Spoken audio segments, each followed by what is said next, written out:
Hello and नमस्कार दोस्तों, कैसे हैं आप सब। स्वागत है आपका अपने चैनल CS एकेडमी पर।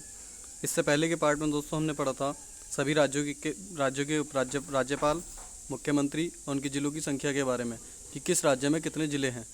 इस पार्ट में हम जानेंगे सभी केंद्र शासित प्रदेशों के उपराज्यपाल, प्रशासक, आयुक्त या जिलों की संख्या और उनको मानचित्र सहित हम इसमें डिस्कस करेंगे। तो इससे पहले का वीडियो यदि आपने अभी तक नहीं देखा है तो उसको ज़रूर देखें, उसका लिंक आपको डिस्क्रिप्शन में मिल जाएगा। और वीडियो को लाइक करें अगर आपको पसंद आता है तो। चलिए स्टार्ट करते हैं। तो सबसे पहले हम भारत का मैप देख लेते हैं। ये भारत का मैप है। इसमें भारत के मैप में आपको सबसे पहले मैंने आपको जो बताया था पिछली वीडियो में, आपको सभी राज्य की लोकेशन बताई थी। यहाँ आपको सभी केंद्र शासित प्रदेशों की लोकेशन को याद रखना है। तो करना क्या है, आपको पता होना चाहिए कि जो सबसे ऊपर हमारा केंद्र शासित प्रदेश है, केंद्र शासित प्रदेश में कौन सा, जम्मू कश्मीर, जो कि पहले एक राज्य था। ठीक है, अब इसमें क्या है, ये जम्मू कश्मीर अलग यूनियन टेरिटरी यानी कि केंद्र शासित प्रदेश है और लद्दाख अलग केंद्र शासित प्रदेश है। ठीक, तो लद्दाख और जम्मू कश्मीर दो केंद्र शासित प्रदेश ये हो गए। इसके बाद जो हमारा केंद्र शासित प्रदेश आता है वो आता है दिल्ली, जो कि आप यहाँ देख सकते हैं, नई दिल्ली, जो कि भारत की एक राजधानी भी है। और इसके अलावा जो केंद्र शासित प्रदेश है हमारे, वो आता है एक चंडीगढ़, जो कि यहाँ पंजाब में पड़ता है। ये भी एक केंद्र शासित प्रदेश है। तो जम्मू कश्मीर, लद्दाख, चंडीगढ़ और दिल्ली, ये 4 केंद्र शासित प्रदेश हमने देखे। कुल मिलाकर के 8 केंद्र शासित प्रदेश हैं, जिसमें से 4 हमने यहाँ देख लिए हैं। आइए बाकी 4 भी हम देखते हैं कि कौन कौन से हैं। तो जब आप मैप में नीचे आएंगे तो जहाँ आपका गुजरात है, गुजरात में क्या है, गुजरात में आपको यहाँ मिलेगा दादरा नगर हवेली और दमन और दीप। ये इतने हिस्से में दोनों किनारे पर हैं।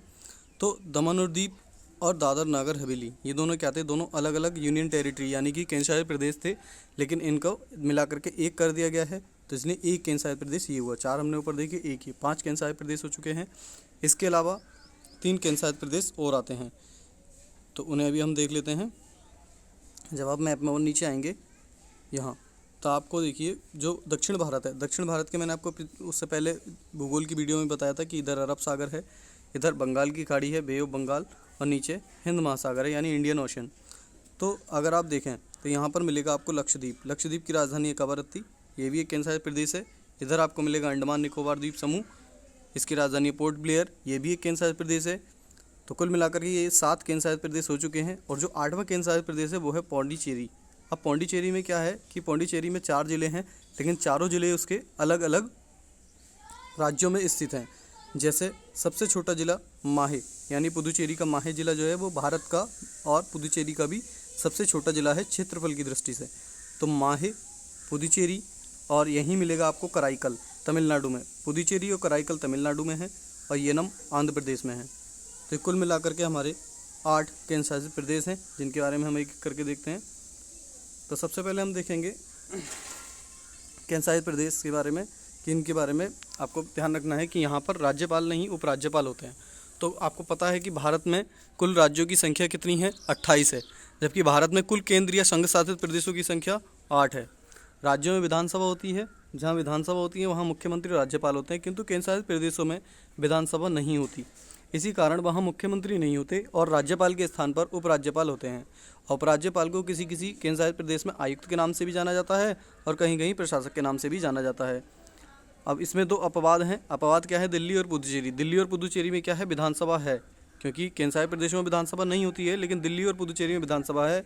और जब विधानसभा है तो वहाँ मुख्यमंत्री भी होगा। तो दिल्ली और पुदुचेरी 2 ऐसे केंद्र शासित प्रदेश हैं जहाँ मुख्यमंत्री होते हैं और बाकी उपराज्यपाल तो होते ही हैं। उपराज्यपाल कहाँ कहाँ बोला जाता है, तो दिल्ली, दमन दीप, पुदुचेरी, अंडमान निकोबार, लक्षद्वीप, जम्मू कश्मीर और लद्दाख। यहाँ पर जो प्रशासक यानी कि आयुक्त हैं उन्हें उपराज्यपाल बोला जाता है, जबकि चंडीगढ़ में इन्हें आयुक्त बोला जाता है और दादर नागर हवेली में प्रशासक बोला जाता है। तो आपको याद रखना है। आइए अब देखते हैं आगे। सबसे पहले केंद्र शासित प्रदेश आता है हमारा जम्मू कश्मीर। जम्मू कश्मीर की राजधानी 2 हैं। सबसे पहली जम्मू, जो कि जाड़ों में होती है, जहाँ से जम्मू, जहाँ से जाड़े, आपको याद रखना है। और श्रीनगर दूसरी राजधानी है, जो कि गर्मियों में होती है। और यहाँ के उपराज्यपाल हैं जो कि अभी नए बने हैं, वो हैं मनोज सिन्हा। और जम्मू कश्मीर में कुल मिलाकर के 22 ज़िले हैं, ये आपको याद रखना है। तो जम्मू कश्मीर जो कि पहले क्या था, पूरा एक राज्य था, अभी मैंने पीछे बताया था आपको। फिर बाद में क्या हुआ, ये 2 केंद्र शासित प्रदेशों में विभाजित हो गया। तो आपको कमेंट बॉक्स में बताना है कि जम्मू कश्मीर को केंद्र शासित प्रदेश का दर्जा कब दिया गया। यदि आपको पता है तो आप कमेंट बॉक्स में आंसर करिएगा। चलिए आगे देखते हैं। अगला है लद्दाख। तो लद्दाख की राजधानी है लेह और यहाँ के उपराज्यपाल हैं राधा कृष्ण माथुर, ये भी नए बने हैं। और यहाँ कुल मिलाकर के 2 राज्य हैं, लद्दाख में 2 राज्य हैं। सबसे पहला है लेह, ठीक है, और दूसरा है कारगिल। लेह जो है वो लद्दाख की राजधानी है और लेह ज़िला जो है वो भारत का सबसे बड़ा ज़िला है। यहाँ कारगिल नहीं है, भारत का सबसे बड़ा ज़िला लेह है। ये थोड़ा मिस्टेक हो गया, इसके लिए सॉरी, क्षमा चाहता हूँ। तो राधा कृष्ण माथुर यहाँ के उपराज्यपाल हैं और राजधानी लेह है। लद्दाख में 2 ज़िले हैं, लेह और कारगिल। लेह राजधानी भी है और लेह भारत का सबसे बड़ा ज़िला है जो कि क्षेत्रफल की दृष्टि से है।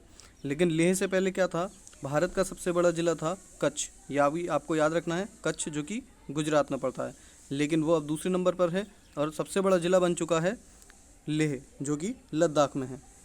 आइए इसके बाद देखते हैं अगला केंद्र शासित प्रदेश, ये है चंडीगढ़। चंडीगढ़ की राजधानी चंडीगढ़ है। यहाँ के जो आयुक्त हैं, क्योंकि चंडीगढ़ में क्या कहलाते हैं, आयुक्त कहलाते हैं, उपराज्यपाल नहीं होते हैं, ये हैं बीपी सिंह बदनौर। और डिस्ट्रिक्ट कुल मिलाकर के एक ही ज़िला है चंडीगढ़ में, जो चंडीगढ़ के नाम से ही जाना जाता है। इसके बाद है दमन और दीव और दादर नागर हवेली। देखिए दमन और दीव, दादर नागर हवेली दोनों में क्या है कि जो दमन और दीव है ये अलग केंद्र शासित प्रदेश था और दादर नागर हवेली ये अलग केंद्र शासित प्रदेश था। दमन द्वीप की राजधानी है दमन और दादर नागर हवेली की राजधानी थी सिलवासा। लेकिन अब ये दोनों एक साथ हो गए हैं तो दोनों की संयुक्त रूप से एक ही राजधानी है दमन। तो दमन द्वीप और दादर नागर हवेली की इस समय राजधानी क्या है, दमन। और जो हमारे केंद्र शासित प्रदेश है यानी दमन द्वीप और दादर नागर हवेली, यहाँ के जो प्रशासक हैं वह हैं प्रफुल्ल पटेल। तो प्रफुल्ल पटेल कुल मिलाकर के देखा जाए तो 2 या आप कह सकते हैं 3, क्योंकि अगर आप दमन द्वीप और दादर नागर हवेली को अलग माने तो 3 और एक साथ माने तो 2, और दूसरा कौन सा है, लक्षद्वीप। इन तीनों के जो उपराज्यपाल हैं वो यही हैं प्रफुल्ल पटेल। तो दमन और दीव 2 ज़िले और दादर नागर हवेली 1 ज़िला, तो कुल मिलाकर के इसमें 3 ज़िले हैं। और यहाँ आप देख सकते हैं दमन द्वीप कहाँ पर है, मैप में लोकेट हो रहा है। दमन और दीव यहाँ पर है, यहाँ दमन है, यहाँ दीव, दमन द्वीप, दोनों द्वीप बने हुए हैं गुजरात में। और यहाँ दादर नागर हवेली है, इन दोनों को एक साथ कर दिया गया है और ये केंद्र शासित प्रदेश पहले से थे। इसके बाद है लक्षद्वीप जो है वो अरब सागर में आता है। भारत के प्रायद्वीपीय भारत के पश्चिमी सिरे पर अरब सागर है और अरब सागर में जो द्वीप हैं कुल मिलाकर के 36 द्वीप हैं, जिनमें से 10 पर आबादी निवास करती है। और इन 10 के नाम आप यहाँ देख सकते हैं मैप में। और यहाँ पूरे इन 10 को मिलाकर के एक ज़िला बनता है जो कहलाता है लक्षद्वीप, जो कि एक केंद्र शासित प्रदेश है। और लक्षद्वीप की राजधानी है कवारत्ती और यहाँ के उपराज्यपाल हैं प्रफुल्ल पटेल। आइए आगे देखते हैं। अगला है केंद्र शासित प्रदेश अंडमान निकोबार द्वीप समूह। तो अंडमान निकोबार द्वीप समूह, जैसे कि इसके नाम से क्लियर हो रहा है द्वीप समूह कि ये द्वीपों का समूह है। तो अंडमान और निकोबार कुल मिलाकर के यहाँ पर 3 ज़िले हैं, ठीक है। तो अंडमान निकोबार, अंडमान में एक तो मध्य अंडमान और एक लोअर अंडमान और एक ये निकोबार, कुल मिलाकर के ये 3 ज़िले हैं। राजधानी है इसकी पोर्ट ब्लेयर और यहाँ के उपराज्यपाल हैं एडमिरल DK जोशी। ये एडमिरल हैं, इनका आपको याद रखना है। एडमिरल कौन होते हैं, जो कि नौसेना के अध्यक्ष होते हैं। ये नौसेना के अध्यक्ष रह चुके हैं एडमिरल DK जोशी। और कुल मिलाकर के यहाँ पर 3 ज़िले हैं अंडमान निकोबार में। और कुल द्वीपों की अगर हम बात करें तो द्वीप हैं 572, जिनमें से 25 द्वीप अंडमान में है और 13 द्वीप निकोबार में है जिन पर आबादी है। तो कुल मिलाकर के 38 द्वीपों पर आबादी निवास करती है। तो ये था अंडमान एंड निकोबार द्वीप समूह। या अंडमान निकोबार द्वीप समूह से मैंने आपको पहले भी क्वेश्चन बताया था कि बीच में इसके 10 डिग्री चैनल है, तो ये सब आपको याद रखना है। बाकी किसी और वीडियो में हम इसके बारे में डिटेल में डिस्कस करेंगे। चलिए आगे बढ़ते हैं। अगला केंद्र शासित प्रदेश है पुदुचेरी। अब पुदुचेरी में क्या है, पांडिचेरी के नाम से भी इसे जानते हैं, पुदुचेरी के नाम से भी जानते हैं। राजधानी इसकी पुदुचेरी है, जैसे कि अभी मैंने पीछे आपको मैप में बताया था। तो पहले यहाँ मुख्यमंत्री देख लेते हैं। अभी मैंने आपको बताया था कि 2 अपवाद है, पुदुचेरी और दिल्ली, इसलिए यहाँ पर मुख्यमंत्री का चुनाव होता है। मुख्यमंत्री यहाँ पर हैं N रंगासामी और उपराज्यपाल हैं तमिलसाई सौंदरराजन। आपको कमेंट बॉक्स में बताना है तमिलसाई सौंदरराजन किस राज्य की राज्यपाल हैं, ठीक है। आपको उस राज्य का नाम बताना है कि तमिलसाई सौंदरराजन किस राज्य की राज्यपाल हैं। देखते हैं आपने पिछली वीडियो में कितना सीखा। तो कुल ज़िलों की अगर हम बात करें तो कुल ज़िले यहाँ पर 4 हैं। जैसे कि मैंने बताया था कि एक ज़िला माहे जो कि कर्नाटक में है। अभी हमने सबसे पहले डिस्कस किया था कि जो लेह ज़िला है लद्दाख का, वो पूरे भारत का क्षेत्रफल की दृष्टि से सबसे बड़ा ज़िला है। यदि आपसे क्षेत्रफल की दृष्टि से सबसे छोटा जिला पूछा जाए तो वो माहे है, जो कि कर्नाटक के तट पर स्थित है और ये भारत का सबसे छोटा जिला है, लेकिन आता किसके अंडर में है? एक पुदुचेरी जो कि एक केंद्र शासित प्रदेश है, इसके अंडर में आता है। दूसरा जिला है येनम, जो कि आंध्र प्रदेश के तट पर है, यहाँ मैप में आप देख सकते हैं। फिर कराईकल और पुदुचेरी हैं, जो कि दोनों तमिलनाडु में स्थित हैं। तो कुल मिलाकर के 4 जिले हैं, आपको याद रखने हैं, माहे और पांडिचेरी, कराईकल और येनम। अब ये 4 जिले हैं और चारों जिले आपस में सीमा नहीं बनाते हैं, ये क्वेश्चन भी आपसे पूछा जाता है। तो आपको पुदुचेरी के बारे में इतना याद रखना है, इनके मुख्यमंत्री आपको याद रखने हैं और उपराज्यपाल तमिलसाई सौंदरराजन। चलिए नेक्स्ट देखते हैं। अगला केंद्र शासित प्रदेश है दिल्ली। दिल्ली जो केंद्र शासित प्रदेश है, ठीक है, इसकी राजधानी है नई दिल्ली, जो कि भारत की भी राजधानी है। और यहाँ के मुख्यमंत्री अरविंद केजरीवाल, पता होगा आपको पहले से ही, और उपराज्यपाल हैं यहाँ के अनिल बैजल। कुल जिलों की यदि हम बात करें तो दिल्ली में कुल मिलाकर के 11 जिले हैं। ये सिर्फ दिल्ली की बात हो रही है, लेकिन अगर राष्ट्रीय राजधानी क्षेत्र का क्या मतलब है? जो कि इस दिल्ली के आसपास के क्षेत्र हैं, जैसे कि ये राज्य आप देख सकते हैं, इधर हरियाणा है, ठीक है, ये हरियाणा आ गया। नीचे इसके आप जाएंगे तो आपको राजस्थान भी मिलेगा और इधर आपको ये उत्तर प्रदेश भी मिलेगा। तो उत्तर प्रदेश, हरियाणा और राजस्थान की कुल मिलाकर के 24 जिले हैं, जो कि राष्ट्रीय राजधानी क्षेत्र यानी कि राजधानी के क्षेत्र में शामिल किए गए हैं और इनमें सर्वाधिक विकास राजधानी की तरफ से भी हुआ है।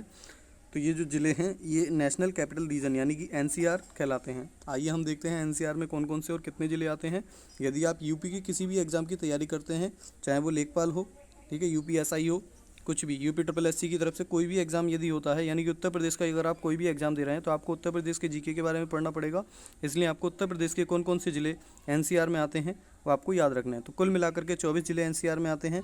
जैसे कि उत्तर प्रदेश के कुल मिलाकर के 8 ज़िले आते हैं, मेरठ, मुजफ्फरनगर, गाज़ियाबाद, गौतम बुद्ध नगर यानी नोएडा जिसे हम कहते हैं, फिर बुलंदशहर, बागपत, हापुड़ एंड शामली। इसके बाद आता है हरियाणा। हरियाणा की कुल मिलाकर के 14 ज़िले हैं, जैसे जो हैं कि फरीदाबाद, गुरुग्राम, महेंद्रगढ़, भिवानी, चरखी दादरी, नूंह, रोहतक, सोनीपत, रेवाड़ी, झज्जर, पानीपत, पलवाल, जिंद और करनाल। ये कुल मिलाकर के 14 ज़िले हरियाणा के हैं, जो कि NCR यानी नेशनल कैपिटल रीजन में आते हैं। राजस्थान के सिर्फ 2 ज़िले हैं, जो कि अलवर और भरतपुर हैं। देखिए राजस्थान के 2 ज़िले हैं, ये आपको आसानी से याद हो जाएंगे। लेकिन अगर आप यूपी की तैयारी कर रहे हैं तो आपको उत्तर प्रदेश के सारे ज़िले याद रखने हैं, लेकिन संख्या आपको सभी की याद रखनी है। कुल कितने ज़िले हैं और किस राज्य के कितने कितने ज़िले हैं, ये संख्या आपको याद रखनी है। यदि आपको अगर इम्पोर्टेंट लगता है तो आप इसका स्क्रीनशॉट जरूर लें, क्योंकि अधिकतर परीक्षाओं में ये पूछ लिया जाता है। आइए अब हम मैप में इन और देख लेते हैं। तो अगर हम मैप की बात करें तो मैप में आप यहाँ देख सकते हैं, बीच में दिल्ली है और दिल्ली के चारों तरफ जो उत्तर प्रदेश के ज़िले हैं वो आप देखिएगा। शामली क्या है, सहारनपुर से अलग हुआ था और उत्तर प्रदेश का सबसे पश्चिमी जिला भी है शामली। इसके बाद आता है बागपत, मेरठ, गाज़ियाबाद, हापुड़, गौतम बुद्ध नगर यानी नोएडा और फिर बुलंदशहर। कुल मिलाकर के ये 8 ज़िले हैं जो कि उत्तर प्रदेश के नेशनल कैपिटल रीजन में आते हैं। अगर आप राजस्थान की बात करें तो राजस्थान के सिर्फ 2 ज़िले नेशनल कैपिटल रीजन यानी कि NCR में आते हैं, एक तो अलवर और दूसरा भरतपुर। और जो आपका हरियाणा है, हरियाणा के सर्वाधिक ज़िले नेशनल कैपिटल रीजन यानी NCR में आते हैं। आपको याद रखना है, जैसे करनाल, जिंद, पानीपत, सोनीपत, रोहतक, भिवानी, चरखी दादरी, झज्जर, महेंद्रगढ़, रेवाड़ी, गुड़गांव, फरीदाबाद, पलवाल और नूंह। तो आपको मैप के हिसाब से भी याद रखना है। और आपको याद रखना है जो दिल्ली है आपका, जो कि एक केंद्र शासित प्रदेश है, दिल्ली से उत्तर प्रदेश के कौन कौन से ज़िले सीमा बनाते हैं, तो गाज़ियाबाद और गौतम बुद्ध नगर। और उत्तर प्रदेश के कितने ज़िले दिल्ली NCR में आते हैं, तो कुल मिलाकर के 8 ज़िले आते हैं। तो आपको ये सब याद रखना है और आपको इंपॉर्टेंट लगे तो इसके स्क्रीनशॉट जरूर लें, ताकि आपको आगे भी बाद में वीडियो को नहीं देखना पड़े और आपको हेल्प हो सके। तो आज की वीडियो में इतना ही, मिलेंगे आपसे अगली वीडियो में। आपको यहाँ पर एक चीज़ और बतानी है, ये कुल मिलाकर के अगर हम ज़िले देखें, जैसे कि हमने पिछली वीडियो में देखा था कि अगर हम टोटल स्टेट्स की बात करते हैं तो स्टेट्स के सब जिलों का टोटल हमने करा था, तो 683 ज़िले हमारे बेटे थे, जो कि मैंने बताया था विदाउट यूटी यानी कि विदाउट यूनियन टेरिटरी के हैं। लेकिन यूनियन टेरिटरी यानी केंद्र शासित प्रदेशों के ज़िलों को भी जोड़ दिया जाए, जैसे कि 22 ज़िले, 2 जिला, 1 ज़िले, इन सबको अगर हम जोड़ देते हैं तो इन सबको जोड़ने के बाद जो संख्या हमें प्राप्त होती है वो है 47। तो 47 डिस्ट्रिक्ट विदाउट स्टेट्स हैं। लेकिन अगर हम ऑल ओवर ज़िलों की बात करें, पूरे इंडिया में कितने ज़िले हैं, तो 730 जो संख्या है वो निकल करके आती है।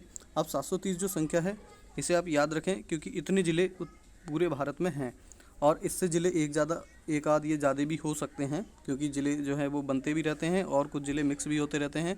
तो लगभग 700 से अधिक ज़िले हैं, इस तरीके से आप याद रख सकते हैं, या 730 एक आंकड़े की तरह आप याद रख लें। ऐसा नहीं है कि ये फिक्स संख्या है, ठीक है। तो आई होप आपको वीडियो से बहुत हेल्प मिली होगी। इस वीडियो को लाइक करें, शेयर करें, चैनल को सब्सक्राइब करें और इस वीडियो को ज़्यादा से ज़्यादा अपने दोस्तों के साथ शेयर करें ताकि उनको भी एग्ज़ाम के लिए हेल्प मिल सके, ठीक है। वीडियो को अंत तक देखने के लिए आपका धन्यवाद। Thanks for watching. और वीडियो के लिंक को जो शेयर करें, डिस्क्रिप्शन को चेक करना ना भूलें, जिससे कि आपको पिछली वीडियो का लिंक मिल जाएगा। Thanks for watching. जय हिंद, जय भारत।